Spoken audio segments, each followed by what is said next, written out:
Hi, welcome to episode number 7 of Princess Fizz Answers.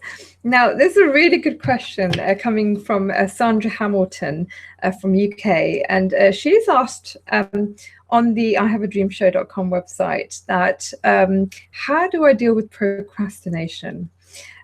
She doesn't seem to get anything done, and her business is not growing. So it's a really good question, Sandra, and I think a lot of people, business owners, especially new ones, don't really understand how to handle this particular area of actually getting things done, right? Getting things moving. Now, first of all, we have to understand what procrastination is. Okay, so procrastination is when you actually sit down to do your business or work towards certain tasks of your business. You get so overwhelmed about where to start or what task to do that you actually leave it and for another time, okay, or tomorrow, or you might say, I'll do it later.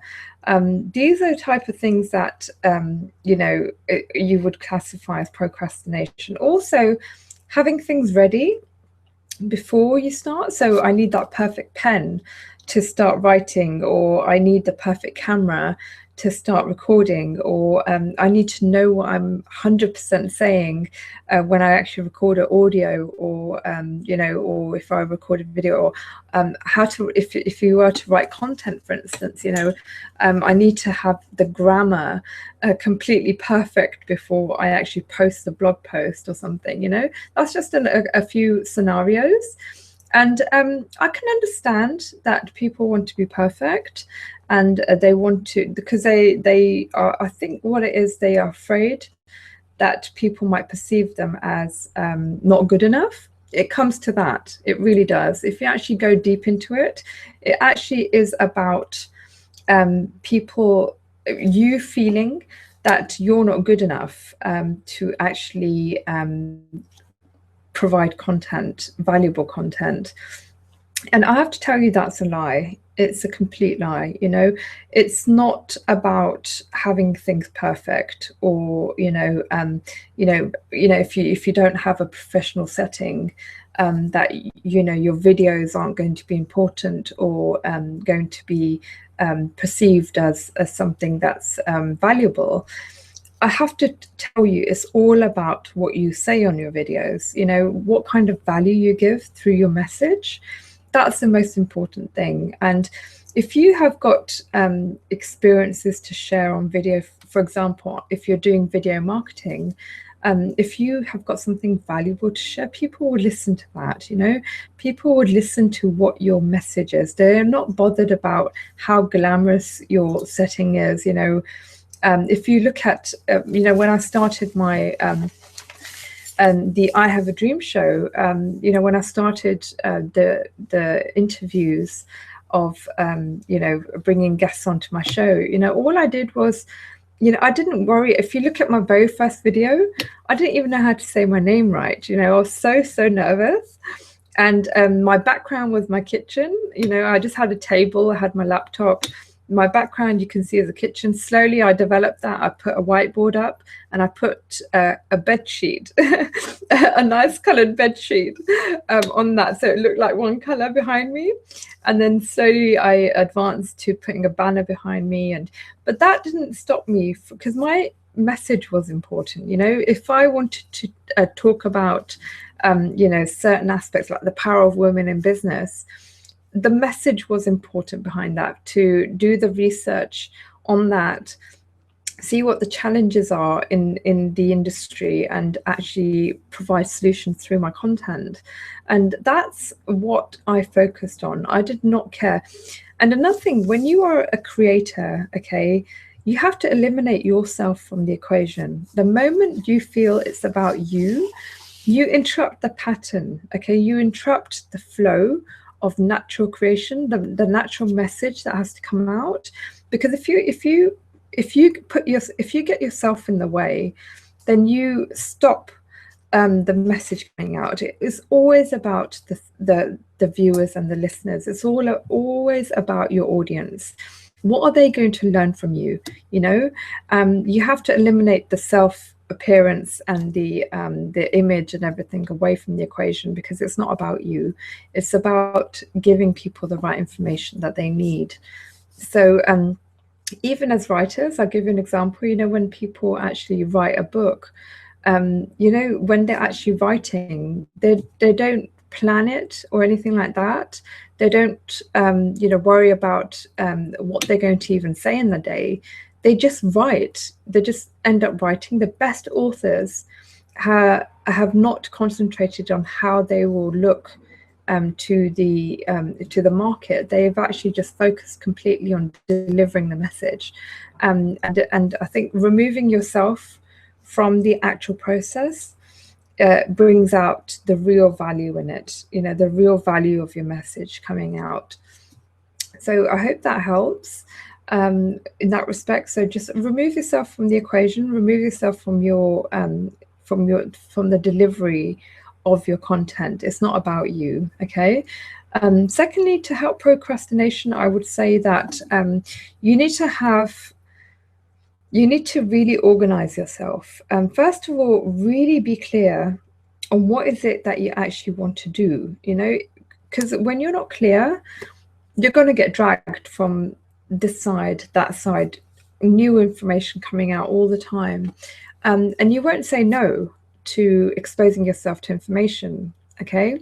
So when you know what you want, what your message is, what your aim is, what is the problem in the marketplace that you're handling, what your solution is for that, when you're very, very clear on that, then any other message that comes out at you, you would actually say no to and actually remove yourself away from bringing that information towards you.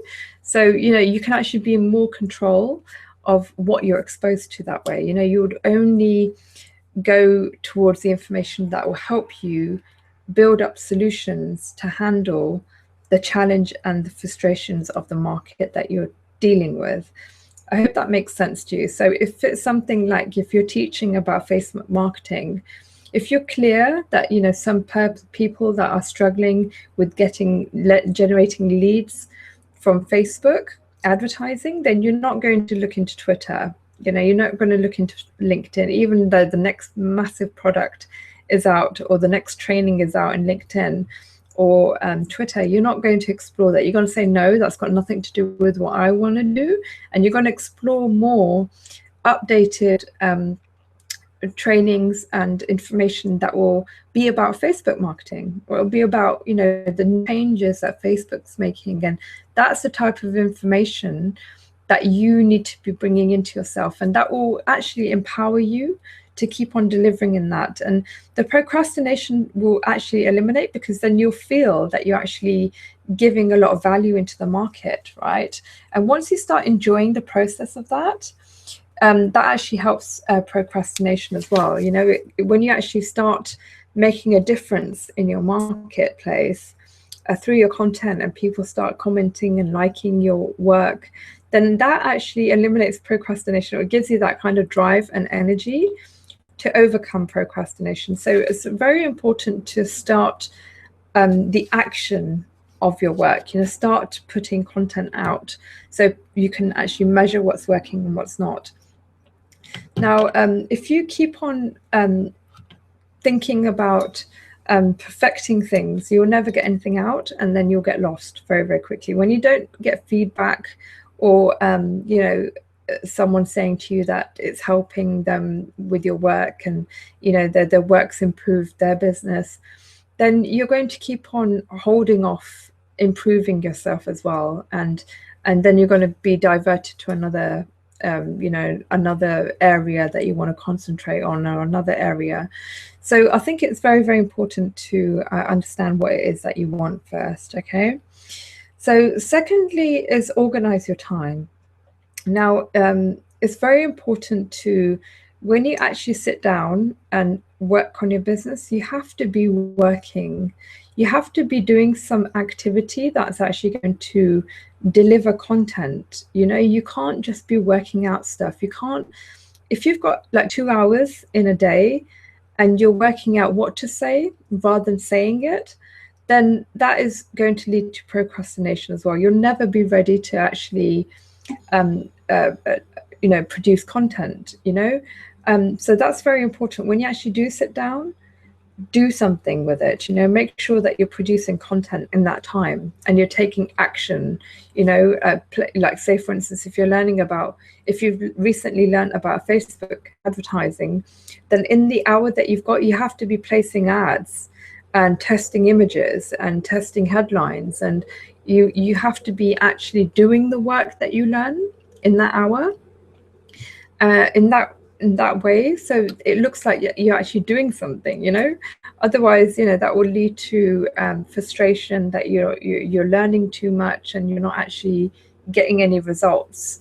So that's another thing that will help with procrastination. Once you start the momentum going, then you'll actually be excited to actually spend that hour or two in your business, because you've got things to measure, you've got things to work with, that you've actually applied. You've actually done some work and applied and actually are taking and improving on that. So that's another way of dealing with procrastination. And excuses, guys. Now, this is something that I've actually dealt with very, very closely with people that I actually mentor on my coaching program. I've noticed that when I'm very, very strict on tasks that I actually give out, and I have set times where people actually have to do the task, and if they don't, they get a strike. If they get a certain amount of strikes, then they have to leave the program. So it's very, very strict. So at the beginning, when obviously certain habits are there, of very employee minded, that it's not my problem, it's someone else's problem. I could see that the blame was going on external factors, or my health was, I wasn't feeling well today, or I had X, Y, and Z come in, I didn't get time to do the work. And I actually made it very strict that you need to make a decision. How badly do you want it? How important is it to you that you overcome? Are you willing to make up the hours? Are you willing to work that extra, are you willing to wake up the extra hour before, 1 hour before you wake up usually? Are you willing to go to 1 hour bed 1 hour late? Someone has come round, or a friend came over, or if you weren't feeling well, how did you make up for that time? How important is your business that you are making up for the time that you lost or due to external factors? Okay, so that's another thing. You can't make any excuses, or I mean, me personally, when it comes to my business, I do not make up excuses. I mean, I run a home on my own. I'm a single mum, and I've got a daughter that's 9 years old. Housework needs to be done. There's events that happen with school. I have to be there for her, and I have to take her to activities. I have to work out finances of the home. I have to do all these things, right? But what I've done is I've actually outsourced all this. So someone comes and cleans my home. I don't have to do that work. Or rather, that time it takes to clean my home is so crucial for me that I need to be spending that on my business, creating. Okay, so that chore, or 2-3 hours a day actually cleaning my home, or doing like household activities, or shopping, or daily shopping, or food, or cooking, or anything like that, I don't want that responsibility, and I actually pay people to do that for me, because that time, my time per hour is so valuable to me that I can't actually I can't justify myself spending time to do those activities when my business needs me. My business needs my creativity, my business needs my mental power, it needs my my time, right? So this is just a very small example. Some people do procrastinate because they feel that other things get in the way that are important, but you have to break that cycle. You have to make certain sacrifices, and here is a financial money to free up your time, right? And a lot of people, I understand, they wouldn't be comfortable doing that because they think that, you know, then they're spending money. I mean, I could do it myself, you know. Yeah, I could like, you know, spend an hour and do laundry and do the ironing and, you know, wash the dishes or whatever that is. But I choose not to because I can pay someone to do that for me, and that hour that I save is so crucial and vital for me to be producing content in, that I use to lose the money in, so to speak, pay someone and free up my time. So time over money is much more valuable commodity in my eyes. I see my business and the way that I see that my work, how much my business means to me, right?